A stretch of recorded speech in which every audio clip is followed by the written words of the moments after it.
The screen flickers. Static fills your vision. Waves of digital noise washing over everything. Then, slowly, the interference clears.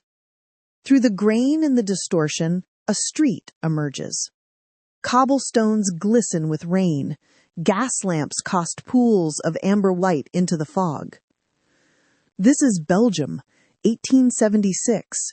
This is where one of history's strangest communication experiments took place. Archive entry, 1876. The data marks one of the most peculiar anomalies in the history of communication.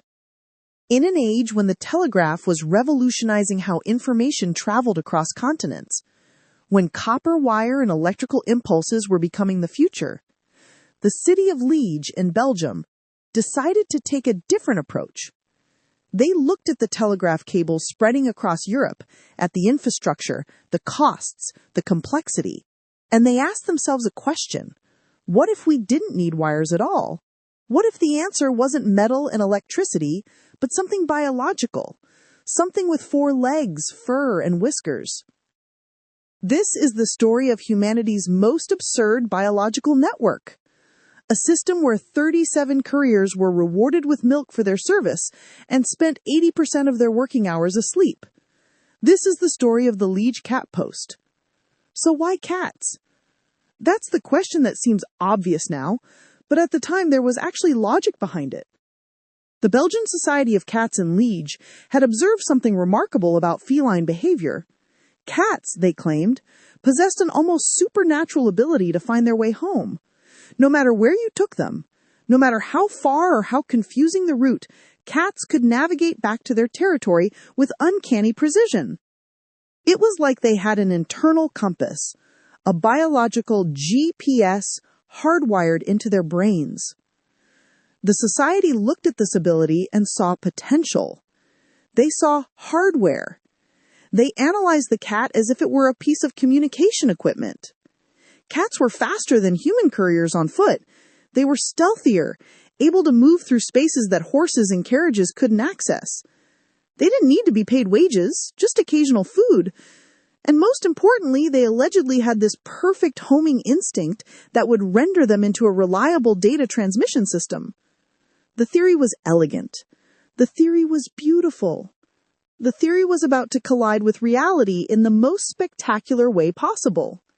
The system they designed seemed straightforward enough. Each cat would have a small waterproof pouch attached to a collar around its neck. Inside this pouch, rolled-up messages and letters would be carefully sealed. The cats would be taken from their homes in the city center out to the surrounding villages. Once released, their homing instinct would kick in, and they'd race back to their owners, delivering the messages faster than any traditional courier could manage. Picture it. Rain falling on those dark Belgian streets, the sound of water trickling between cobblestones.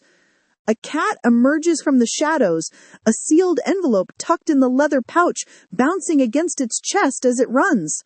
The romance of it, the innovation, a living, breathing biological network connecting the city to the countryside. The Liège Postal Service assembled their team. 37 cats were recruited, selected for their supposed reliability and their strong attachment to their homes. A network of nodes was established between the city center and outlying villages. The data, the letters and messages, were converted into physical packets and loaded onto the test subjects. Everything was in place. The system was ready to launch. And then they turned it on. Here's where the beautiful theory met the messy reality. Here's where the designers of this biological network discovered something that anyone who has ever owned a cat could have told them for free. Cats don't follow instructions. Cats don't have a sense of duty. Cats have their own agenda, and that agenda is rarely aligned with human priorities. The system had a critical bug in its code. The hardware was refusing to execute its programmed commands. Instead of following their supposed homing instinct straight back to their owners, the cats were doing what cats do. They were stopping to investigate interesting smells. They were chasing birds and mice. They were finding sunny spots on warm stone walls and deciding that a nap was far more important than delivering mail. Some cats discover that the route back to the city center passed by several fishmongers. Why rush home when you could hang around the fish market? Other cats simply wandered off in entirely wrong directions, their so-called perfect navigation system apparently on the fritz.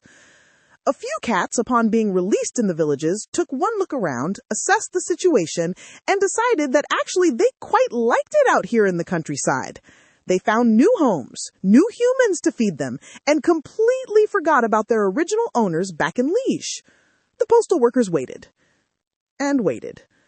Messages that were supposed to arrive in an hour took 5 hours, or 10 hours, or never arrived at all. The network was experiencing massive packet loss. Data was disappearing into the void. Or more accurately, disappearing into barns and under porches and into the bellies of cats who had traded their messages for fish scraps. Out of 37 cats in the trial system, exactly one successfully delivered its message within the projected time frame. 1! That's a success rate of roughly 2.7%. The other 36 cats returned a connection error. Or, more precisely, they didn't return at all, at least not when they were supposed to. Some showed up days later, messages still attached, looking pleased with themselves and completely unconcerned about their failure to meet delivery deadlines. Others arrived home without their pouches, having apparently decided that wearing a collar with a bag was uncomfortable, and had found a way to remove it. The experiment lasted exactly 1 day. 1 single day of attempting to run a cat-based postal service before the administrators realized they had built the world's least reliable communication network. The Belgian government, upon reviewing the results, made the entirely reasonable decision to shut the whole thing down immediately.